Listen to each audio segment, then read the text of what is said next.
34-year-old man who appeared in court on Wednesday, along with 6 others charged with gross indecency, was found dead in his car yesterday morning. If an inquest decides it was suicide, he becomes the second young resident to have taken such action rather than face public trial. A man in his early 20s, charged with a homosexual act with another man in a public toilet, killed himself in a car 2 years ago.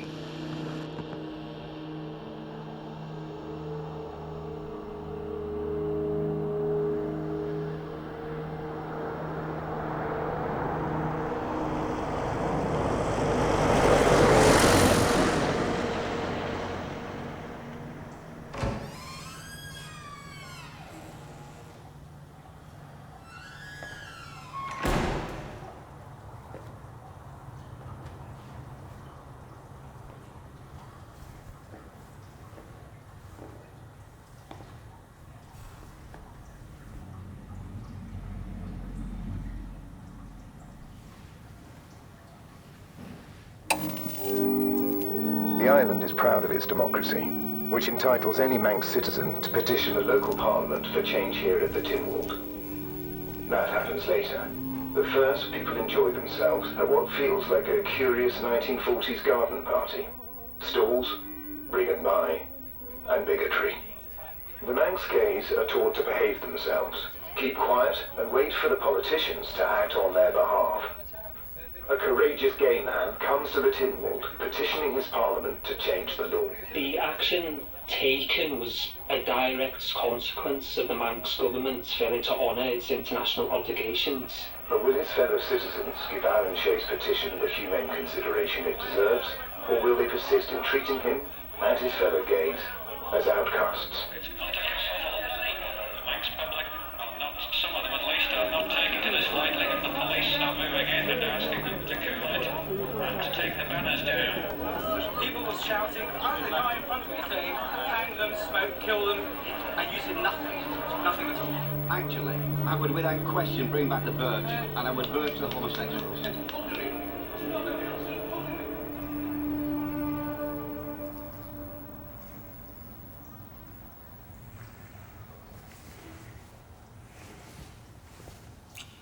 The current sentence for buggery, for anal intercourse, is life imprisonment. That is a pretty horrendous sentence to give to anyone, for any crime. The vast majority of gay people on the island live in fear of exposure, of ridicule. Perhaps in their community they live in isolation, in loneliness, with unfulfilled lives, simply to preserve social appearances. Do we want gay clubs, gay pubs, gay dating services, gay employment and escort agencies on this island? Do we want gay nudist conventions? The weather would have to get warmer. I have had letters, not from homosexuals, but from agonised women with families who have bisexual husbands who live in fear that they will be contaminated by AIDS. And what will they tell their children? What about their rights? The question at issue, and the one we should all be addressing, is the question of whether or not it is to be changed by Tynwald or is to be changed by Westminster. Shame, Mr. Walker, shame. I am sorry that some of you feel so insecure, so afraid of your own sexuality that you imagine people, heterosexual or homosexual, will want to flaunt their sexuality to the community at large. We want to get away from this attitude that every homosexual wants to bugger you all, because that is not the case. We're not trying to make it compulsory. It is possible that partial decriminalisation of homosexuality would serve as some encouragement to homosexual activity. However, as the report recognises, we must bear in mind that we live in the sort of community which is likely to find social as well as legal means of regulating that. Election 91 with Sheila Mackay. Hello and welcome to the first of Manx Radio's programmes counting down to polling day in the 1991 general election. But first the candidates: Pat Bell, a 41-year-old taxi proprietor who lives in Christian Road, Douglas. Phil Kermode is the other retiring member seeking re-election. Alan Shea is the final candidate in the constituency. He's the man who has fronted the high-profile campaign for changing the island's laws on homosexuality. It's a democracy. There were demonstrations there before. I've done it. I'll do it again.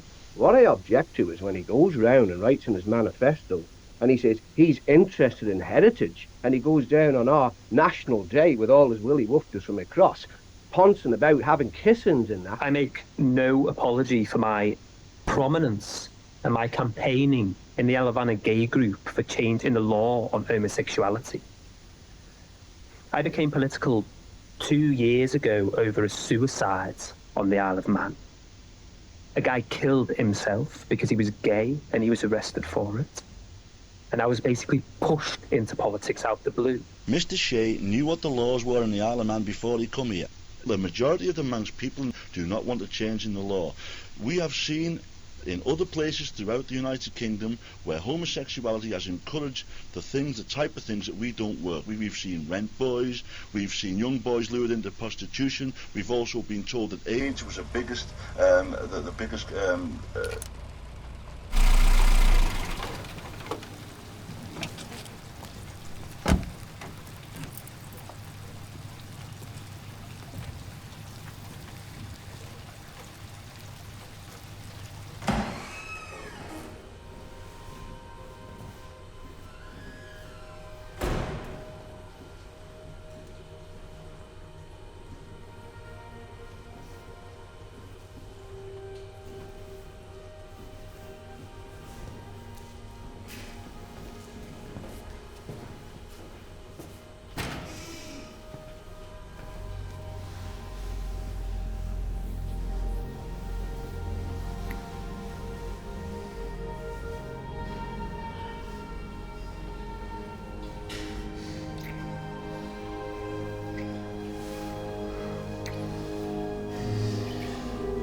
be acceptable to the clean-living and God-fearing Manx people.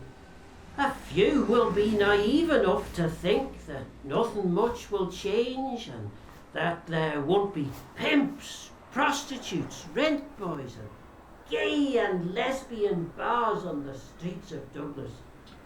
They must be living in cloud cuckoo land. Manx Radio. The House of Keys has 6 newly elected MHKs after the general election yesterday. The international media spotlight turned on the island election because of one issue: homosexuality. Alan Shea, the gay rights campaigner, received just 54 first preference votes and the least support of the election. I'm celebrating getting 54 votes. You had the best publicity as regards exposure to the media and still only managed 54. I'm well known but also well hated. The lesbian and gay community here, the gays themselves, by going public, they're identifying themselves, and their families do live here. I understand that. People don't want to come out of their closets. I understand that too. The issue has had it now. The fight is over. Where do you go from here? I'm still going to fight. The legislators are trying to stop gay men having clubs or pubs to meet in. The police are trying to stop gay men meeting in parks and open spaces. What is the alternative? The alternative is to leave the island or break the law. I break the law every day. And lead us not into temptation, but deliver us from evil. For thine is the kingdom, the power, and the glory, forever and ever. Amen. Amen.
We're going outside now for a cigarette. And when we come back in, you'll have a load of names on there of all the people you know who are homosexual.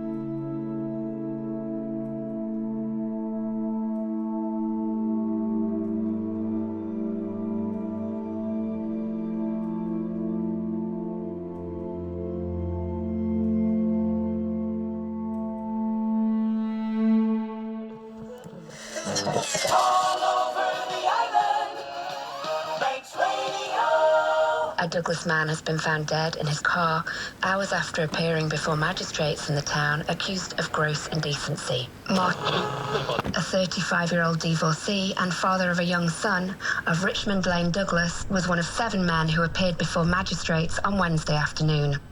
Martin is thought to have taken his own life after a traumatic court appearance. He was visibly shaken in the dock of the court. The warrants for their arrest had been issued only hours before, and the defendants appeared dazed by the speed of events. The other 6 before the court are 40 of Ransom Street, Castletown, married with 2 children, 41, an unmarried labourer of Port St Mary, 72 of Bucks Road, Douglas, a former electrician, John 30 of Crompton Avenue, Onken, 58 of Chapelview, Port Erin, Bar 32 of Lord Street, Douglas.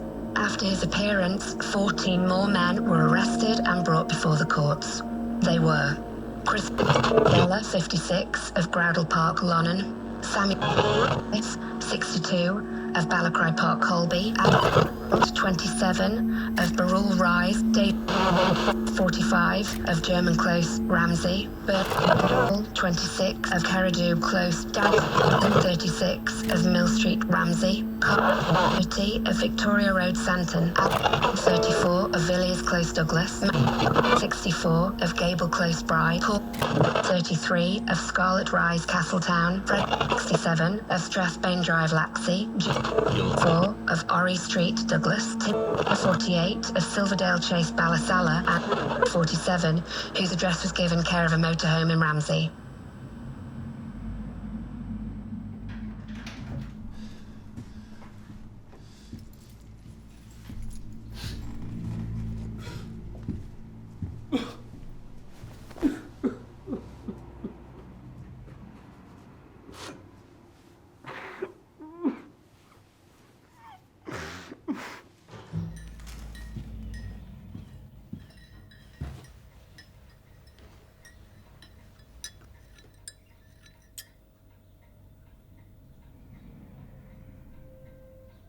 The press have been given their names and addresses. This is a small island. The men are very obviously distressed. The police have videos of the men in the toilets. Questions have to be asked about their motivation. Of 6 charges available to the police, they have chosen not the one that carries the highest penalty, but the one that demands most court appearances. If we now consider the length of time that those accused were kept in police cells, some for up to 23 hours for a crime without violence, a particular complaint or victim, how many more deaths of young men are people and some of our legislators prepared to be responsible for before laws and practices are changed? Congratulations to the police in ridding society of what most of the public consider as being perverts within our society. It's becoming more and more obvious that it was stage managed. The question has to be asked, why have the police brought up the situation just 3 weeks before the House of Keys debates the Sexual Offences Bill? It's the police's responsibility to apply the law. It is not politically motivated, if by politically motivated you mean that it has been directed by politicians. The glib comments of the Chief Minister that the police are not under government control illustrates that the Isle of Man constabulary is out of control.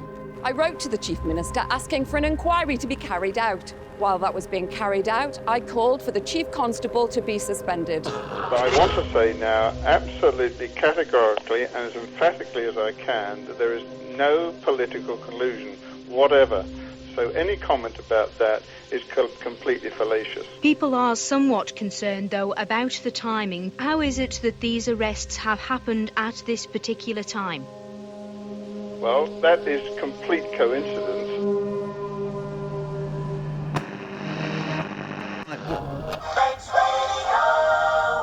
People are being driven to commit suicide. Now that should be a concern.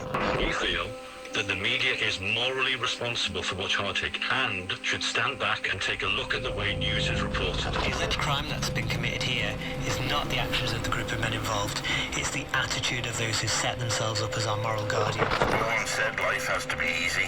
These people were aware of the consequences, so let's have no more of this sanctimonious outrage. To express my distaste at the Manx attitude in general, but that of the Isle of Man media in particular. Claims that they're simply reporting the news by plastering the names of unconvicted individuals over the front pages of their newspapers are facile.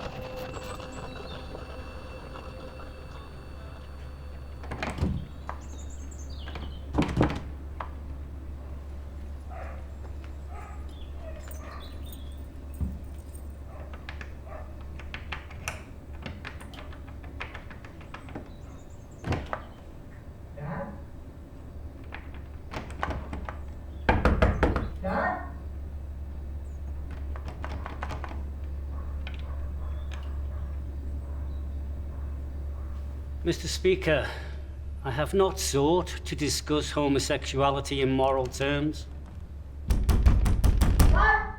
We could spend a long time arguing whether homosexuality is wrong or not, and whether we are offended by it or not. But that really is not the issue that is before us. Our position in relation to the European Convention on Human Rights is crystal clear. We are bound by the Convention, and our laws are at odds with the Convention. The House of Keys has approved a clause in the Sexual Offences Bill which will bring the island into line with the rest of Western Europe by legalising gay sex in private for men over 21 years of age. The vote 13 votes to 10. The Isle of Man Gay Group described today's decision as historic. In a statement, spokesperson Alan Shea said, I'm about to cry. History was made. Gay men will feel safer. They can meet someone and take him back home, and the police can't do a thing. My neighbours can't prosecute me. A lot of the votes were swayed by the threat from the Home Office to impose law direct from Westminster. It's not that they've suddenly been converted to being pro-gay. Some of them stood up and said, I'm voting for change, but I still don't agree with homosexuals. But the law has changed, and that's what matters.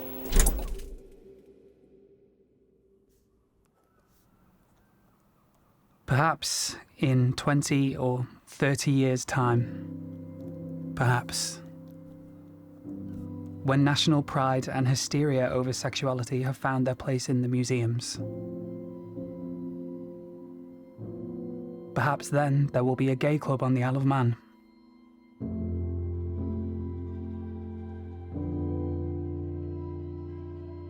The young will dance, oblivious to the struggles of the past, and the elders will sit and talk of court cases now covered in the dust of time.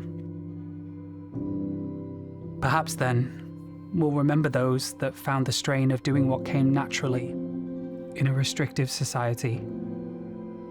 Sadly, too much to bear.